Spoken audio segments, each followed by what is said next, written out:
Damn, what a beautiful glazed roasted duck. If you want to know how to make this, then stay tuned. It all starts with our duck. So I picked up mine from the freezer section in one of the local supermarkets near me. If you can get this fresh, amazing. But regardless, we're going to start with a whole raw duck. They normally come with a packet of their organs stuffed inside. Make sure you remove that, because if you put that in the oven, the plastic will melt and it will just ruin everything. We're going to start off by removing the fat that's surrounding the tail. It's like between the tail and the legs. You'll be able to see it.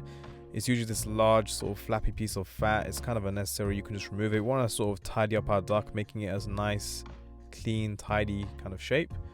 Now normally what they do with ducks is they tuck the neck behind the body just to save on space. So you're going to have the shock of your life when you sort of pull it out the back and you have this super long neck. Whoa, just coming out the back. You want to just chop this off as close to the breast as possible. I remember one time I actually had the head attached. My sister started screaming. It was quite funny. But yeah, make sure you cut that off close to the breast. And then you're just going to get your hand right in there and scoop out as many sort of guts and leftover little bits and bobs there are in there. As you can see, I've pulled out this super long, I don't know what it is, like the windpipe or something like that. But you're just going to remove as much as possible. And then you'll see the exposed wishbone. This is a white bone. It's a sort of like a U shape. Well, it's an N shape really, so the other way around. What you're going to do is find it, scrape it to reveal the bone, and then make some cuts to free up that bone. As you can see, I'm just putting my knife in there. Once my knife has gone through, you're going to use your hand to work your way up the bone. You see that shape coming through? And you're just going to very carefully and gently pull that out, just like so. Now you're probably wondering, why go through all the effort to remove this bone? What's the purpose of it? Well, I'll show you. If you take this bone and you put it back to the breast, you'll kind of see that the purpose of it is that it holds everything together and keeps that breast intact. Once you remove it, that breast will just relax, and when you carve it in the end, it's going to make your life so much easier. So removing the wishbone is one of those things that I really recommend. I had no one to snap it with, so I just had to snap it with myself. As you can see, we're also removing the tailbone. It's well, you can keep it on, but it's kind of unnecessary. As you can see, it's just mostly made up of fat. It doesn't really add much to it. You can keep it for flavor, but there's a lot of fat on this duck anyway, so it's kind of unnecessary. You can remove it. And then what we're going to do is completely pat down our bird dry, top, bottom, sides, everything. It's going to help our duck go crispy. We're also going to very lightly score the skin. As you can see, I'm not even breaking the fat. I just want to increase that surface area so that the fat can render out really nicely. This will also help our skin to get crispy. You want to take all these steps to ensure that your duck gets nice and crispy, because there really is nothing worse than a soggy duck. What we're also going to do is sprinkle it really generously with some sea salt. This will also help our duck to stay nice and crispy, because what we're going to do by scrubbing it, we're going to draw out the moisture from that skin. So as it cooks, more moisture will come out of the skin, leaving only that pure fat to go nice and crispy. And once you've covered it nice and thoroughly, what we're going to do is take one stalk of lemongrass. You can use whatever you want to stuff it with.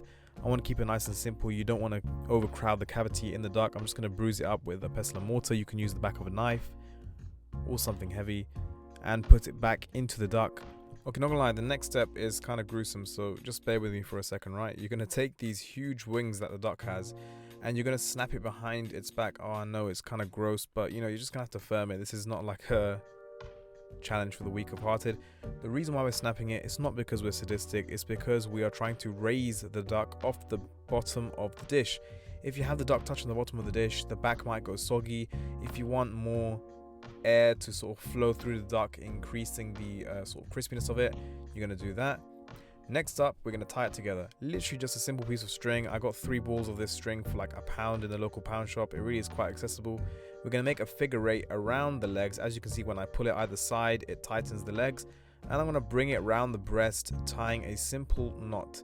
Now you're probably wondering, what's the purpose of this? Well, by keeping the duck in one uniform shape, this is going to really allow everything to cook at a similar time. If the legs are wide open, the air's flowing everywhere, the surface area is messed up, it's not going to be ideal. So you really want everything to be in one shape. Are there better ways to prep a duck for roasting? Yes, 100%. But come on, we're not in a professional restaurant. This is just a way that I can think of to make it easier for you as a home cook, and it works 100%. So with that being said, we're going to roast this in the oven about an hour and a half at 190 degrees. We're going to put it in a cold oven to start with and then put the temperature on, not preheating it. This will allow a lot of the fat to render out. So once that goes in the oven, we're literally going to start on our glaze. Now ignore the quantities that I'm putting into the pan because I'm making it for 2 ducks. If you're making it for 1 duck, we're going to go with half a glass of orange juice, 1 teaspoon of pink peppercorns, which is going to add a lovely sort of fruity pepperiness to the sauce. We're also going to add in some honey. I'm using Latin Honey Shop's new pink lychee honey. It's beautiful and floral. I'm going to use a teaspoon of that per duck. You can find the link to this honey in the description below. But honey is an important thing to balance out the sort of acidity that the orange juice has. And finally, we have a block of butter. This will add a lovely sheen to that glaze. So what we're going to do is bring this thing to a boil and remove it to one side. We're not really looking to make a sauce out of this. This is a very thin glaze, and what we're going to do is apply this many times. So we're going to apply it every 15 minutes. This is the first 15 minutes. As you can see, nothing much has happened to the duck. Some of the fat has come out. A lot of the fat has come out actually. What we're going to do is just coat it with this sort of mixture. As you can see, it's very thin. It doesn't look like it's going to do much, but remember, we're going to apply this every 15 minutes, and so it's going to form this beautiful shell on the outside of the duck. We're going to put it in for another 15 minutes and reapply it, and after I think it was 3 times, this is what the duck looked like. So this is after 45 minutes of cooking. It's formed a beautiful crust, really nice and glazed. All that fat has rendered out. It's looking so beautiful, but it's not fully cooked yet. And as you can see, the legs are starting to go a little bit too dark. So what I've done is I've taken some foil. I'm just going to wrap it around the legs, and this will stop it from burning. You can actually apply this to many things. Even if you're making lamb chops and the bones start to burn, you can use it on the barbecue. You can use this tip for anything in cooking, covering the bones or the sort of smaller parts of the animal which are likely to burn. And that's it. And look at that. After all our hard work, we finally brought it out of the oven after an hour and a half, and it looks so perfect and beautiful. I've taken our leftover liquid, cooked it in with a bit of corn flour to make it a little bit thicker, and I'm going to glaze it over the top. Anything left over can go into a bowl and be used as a dipping sauce. I'm just going to brush it over this duck. We can cover it in foil if you want. I'm going to leave it to rest for about 20 minutes to 30 minutes. And all you can say when you look at that duck is, Lord have mercy. This is absolutely beautiful. It's so simple. As you can see, I'm taking a picture for Instagram, but as you can see, it's so simple and beautiful. I'm just going to remove the string, and we're going to start to carve this duck up. So I'm going to make some cuts down the legs, similar to a chicken. Actually, it's exactly the same as a chicken. You're going to cut it around the sort of thigh, and then cutting along that breastbone, making long cuts to expose it and remove that breast. And of course, you can shred up the leftover meat and use it up in spring rolls or ramen, but I'm just going to slice up this breast and serve it up like that. What a simple dish.